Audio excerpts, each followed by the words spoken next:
একবার ভেবে দেখুন তো, যদি হঠাৎ করে একদিন পৃথিবীর সব মানুষ অদৃশ্য হয়ে যায়।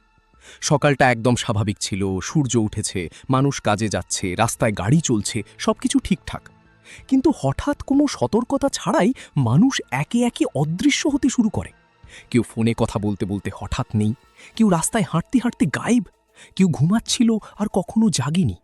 মাত্র কয়েক মিনিটের মধ্যে পুরো পৃথিবী ফাঁকা হয়ে যায়। গাড়ি দাঁড়িয়ে, দোকান খোলা, টিভি চলছে, কিন্তু মানুষ নেই। শুধু একজন, একটা ছেলে, সে এখনো আছে। সে প্রথমে কিছুই বুঝতে পারে না। বাইরে বের হয়ে দেখে পুরো শহর খালি, কোনো শব্দ নেই। সে চিৎকার করে, কেউ আছো? কিন্তু কোনো উত্তর নেই। দিন কেটে যায়, সে একা, পুরো পৃথিবীতে একা। সে টিভি চালায়, কিন্তু শুধু স্ট্যাটিক নয়েজ।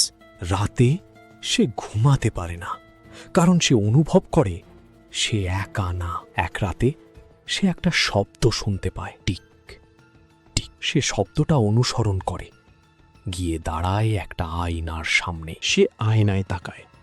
প্রথমে সব স্বাভাবিক, কিন্তু হঠাৎ তার রিফ্লেকশন নড়তে শুরু করে। কিন্তু সে নিজে নড়েনি, রিফ্লেকশনটা তার দিকে তাকিয়ে হাসে আর বলে, এখন তুই একা না।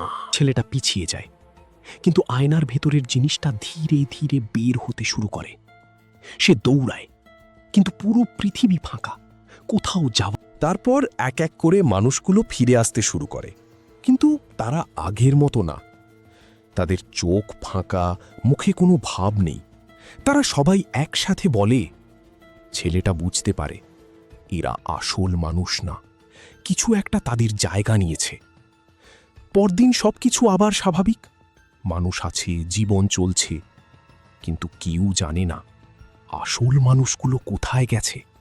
আর সবচেয়ে ভয়ঙ্কর প্রশ্ন, যদি তুমি এখন আয়নায় তাকাও, যাকে দেখবে সে কি সত্যিই তুমি?